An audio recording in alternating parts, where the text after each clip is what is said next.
Bonjour ou bonsoir mes très chers téléspectateurs partout où vous nous suivez. C'est encore pour nous un réel plaisir de nous retrouver devant vous. Que la grâce et la paix de notre Seigneur Jésus-Christ soient votre partage.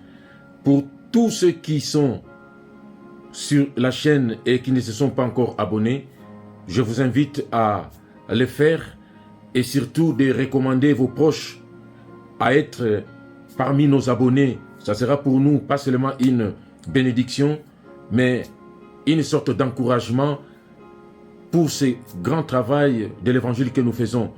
Surtout afin de nous permettre d'atteindre le seuil de réalisation de vidéos en direct. Le message que je vous amène aujourd'hui est tiré du livre d'Actes des Apôtres 9, versets 36 à 43. Et plus particulièrement le verset 40 où Pierre dit: Pierre fit sortir tout le monde, se mit à genoux et pria. Puis, se tournant vers les cadavres, vers le corps, il dit: Tabitha, lève-toi. Et elle ouvrit les yeux et ayant vu Pierre, elle s'assit. Bien-aimés, le thème de notre exhortation aujourd'hui est: ordonne le cadavre. Autant que Pierre s'est adressé au corps sans vie de Tabitha, vous avez aussi à vous adresser à ce qui est mort dans vos vies, dans vos affaires, dans vos familles. Ordonne au cadavre. Quel est le cadavre qui gît dans votre maison? Bien-aimés, nous voyons Pierre s'adresser au cadavre, au corps de Tabitha qui gît sans vie. Il ne s'agit pas là de la nécromancie comme certains peuvent le penser. Si vous lisez la Bible, nous voyons encore notre Seigneur Jésus-Christ s'adresser à la petite jeune fille du chef de la synagogue morte. Dans Marc 5, verset 41, où Jésus a dit: Talitha Koumi. Notre Seigneur Jésus-Christ s'est adressé à la petite fille morte. Aujourd'hui, le Seigneur invite aussi quelqu'un à s'adresser à ce qui est mort dans sa vie. Le Seigneur invite quelqu'un aujourd'hui à s'adresser aux affaires qui sont mortes, aux familles qui sont mortes, aux couples qui sont morts. Partout où la mort a frappé, il y a des cadavres qui gisent dans vos maisons. Le Seigneur vous invite aujourd'hui à vous adresser à ces cadavres afin qu'ils revivent. Je suis de ceux qui croient en la résurrection. Voilà pourquoi je vous amène ces messages d'espoir, ce message de confiance en l'Éternel. Bien-aimés, ce qui m'a plus étonné dans la démarche de Pierre, c'est la première chose: Pierre a fait sortir tout le monde. Par moments dans la vie, il faut avoir des moments personnels d'intimité avec son Dieu. Par moments dans la vie, il faut savoir se créer des moments de supplication personnelle avec son Dieu. Ne soyez pas seulement de ceux qui attendent que les autres prient pour vous, pour vos problèmes. Créez-vous des moments d'intimité, des moments de prière, des moments de supplication personnelle. Votre Dieu,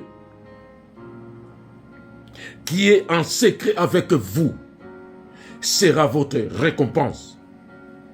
Bien-aimés, une autre chose. Pierre, après avoir fait sortir tout le monde, la Bible dit, il s'est mis à genoux. Vous savez, oui, c'est vrai, le Seigneur regarde au cœur. Mais laissez-moi vous dire ceci. L'attitude du cœur, oui, mais l'attitude, la position du corps aussi compte. Quand vous lisez la Bible, vous verrez que nos pères dans la Bible, devant des grands défis, ils se mettaient toujours à genoux. Même notre Seigneur Jésus-Christ lui-même, il se mettait à genoux. La génuflexion, la généalogie est une position de supplication devant Dieu. D'ailleurs, celui qui prie à genoux, il prie conformément à la parole de Dieu, parce que la pensée de Dieu, la volonté de Dieu est que tout genou dans le ciel et sur la terre fléchisse devant lui. Donc, toi qui pries à genoux, sache que tu es déjà dans la volonté de Dieu. Et c'est une position, c'est une attitude du corps qui touche la sensibilité de Dieu. Ne pensez pas que la position à genoux est sans impact dans vos prières. Sinon, la Bible ne nous l'aurait pas inspirée, transmise. Apprenez à vous mettre à genoux devant Dieu. Apprenez à pleurer à genoux devant Dieu. Je ne sais pas qui de ces chefs, qui de ces rois, qui de ces présidents, qui de ces parents, quand tu reçois quelqu'un, le met en poche, sera honoré. C'est pour dire qu'il y a certaines attitudes du corps qui ont une influence sur nos requêtes devant Dieu. Depuis combien de temps vous aviez cessé à vous mettre à genoux devant Dieu? Quelles sont vos habitudes dans la prière? Bien-aimés, je vous invite. C'est une très bonne position de supplication. C'est une très bonne position pour implorer la faveur, la miséricorde, la bienveillance divine. Et Pierre s'est mis à genoux. La Bible nous dit, lorsqu'il a fini de prier, c'est alors et seulement qu'il s'est tourné vers le corps. Bien-aimé, pendant que tu pries, pendant que tu es en train de louer ton Dieu, tourne le dos à ton problème, tourne le dos au cadavre. Oui, je sais qu'il y a un problème, je sais qu'il y a un cadavre derrière moi, je sais qu'il y a un cadavre à mes côtés. Mais que ce cadavre, que ce problème ne puisse pas troubler ta confiance, ta foi en l'Éternel. Regarde plus la puissance de ton Dieu que la grandeur de ton problème. C'est seulement alors, lorsque Pierre a fini de prier, de louer son Dieu, qu'il s'est tourné vers le corps, vers les cadavres, et il ordonna, Tabitha, lève-toi. Mon bien-aimé, ma bien-aimée, laissez-moi vous dire ceci, adressez-vous, ordonnez aux cadavres, ordonnez à ce qui est mort dans vos vies, ordonnez à tout ce qui est compliqué dans vos vies, ordonnez que ça revive au nom de Jésus. La Bible dit, la vie ou la mort sont au pouvoir de la langue. Décrétez, déclarez, ordonnez. Le Seigneur, la puissance du Saint-Esprit sera derrière vos paroles pour transmettre la vie à ce qui est mort. Talita Kumi, Tabitha Kumi. En lisant cette histoire, j'ai encore compris que Pierre ne pouvait absolument rien faire. Si Tabitha ne faisait pas de bonnes œuvres, les œuvres de Tabitha ont parlé, les œuvres de Tabitha ont crié haut, fort, devant la grâce de Dieu. La Bible dit dans Apocalypse 22, verset 12, que la récompense de l'Éternel arrive pour traiter chacun son œuvre, chacun ses œuvres. L'exaucement de nos prières dépend aussi de nos œuvres. Je suis en train de me poser la question, si Tabitha était une femme de mauvaise vie, si Tabitha était une femme méchante, si Tabitha était une criminelle, je ne sais pas si ses œuvres pouvaient plaider sa résurrection. Quelles sont vos œuvres qui plaideront la faveur de Dieu? Quelles sont vos œuvres qui plaideront la résurrection de ce qui est mort? Quelles sont vos œuvres? Nous sommes invités à faire et à ne faire que du bien. Quoi qu'il arrive, quels qu'en soient les prix, malgré l'ingratitude du monde, la méchanceté du monde, bien-aimés, nous sommes invités à faire et à ne faire que du bien. Nous sommes des instruments à produire des bonnes œuvres. La Bible dit dans Éphésiens 2, versets 8 à 10, nous sommes l'ouvrage de Dieu, préparé afin que nous accomplissions les œuvres que Dieu avait déjà préparées bien avant. Vous voulez que votre prière soit exaucée? Engagez-vous sur le chemin des bonnes œuvres. Éloignez-vous de la méchanceté. Éloignez-vous du mal. Pierre ne pouvait rien faire si Tabitha n'était pas quelqu'un qui pouvait brandir des bonnes œuvres.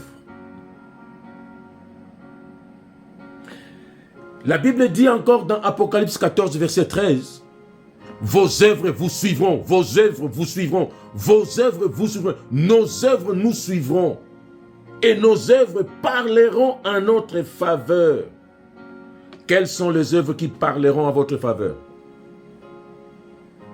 Quelles sont ces œuvres qui parleront en votre faveur?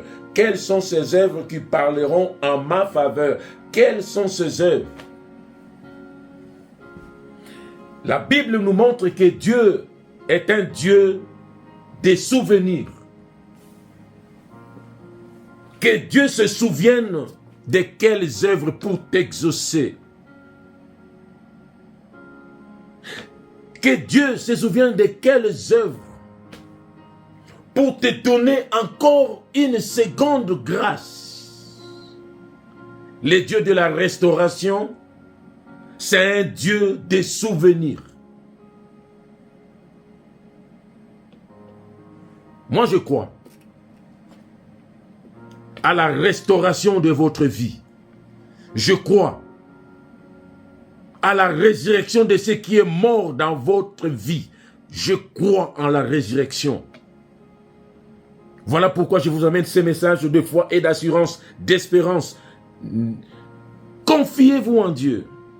Il vous ressuscitera. Il ressuscitera la Tabitha qui est morte dans votre maison. Il ressuscitera le cadavre qui gît dans votre maison. Il ressuscitera.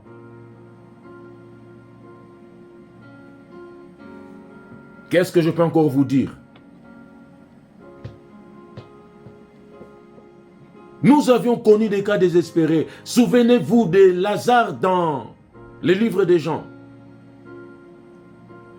Mais il était ressuscité. Ne pleurez pas. Ne déprimez pas. Tournez les regards vers le ciel. Mettez-vous à genoux. Implorez, louez Dieu. Rendez grâce à Dieu d'abord. Car la Bible dit, rendez grâce à Dieu en toutes circonstances, en toutes choses. Il a permis que Tabitha meure. Rendez d'abord grâce. Comme l'a fait Pierre. Quand il s'est mis à genoux, pria, loua son Dieu. sur tous ces malheurs qui s'abattent sur vous, louez d'abord Dieu. Que ces problèmes ne détruisent pas votre foi. C'est seulement alors que vous pouvez vous tourner vers ces problèmes et ordonner, parler à ces problèmes. Ne dites pas seulement, Seigneur, guéris-moi. Non, adressez-vous à votre maladie. Quelle qu'en soit la maladie, quelle qu'en soit la cause, quelle qu'en soit l'origine, adressez-vous à cette maladie. Je t'ordonne, toi, maladie, quitte mon corps au nom de Jésus. Je t'ordonne, toi, maladie, je suis guéri au nom de Jésus. Prononcez le nom de votre maladie. C'est le cadavre qui gît dans votre maison. C'est le cadavre qui vous colle à la vie. Que Dieu vous bénisse. Que Dieu vous bénisse. Et que le Dieu de Talitha Koumi se manifeste aussi dans votre vie. Que le Dieu de Tabitha, lève-toi, se manifeste aussi. Tabitha, lève-toi. Be blessed.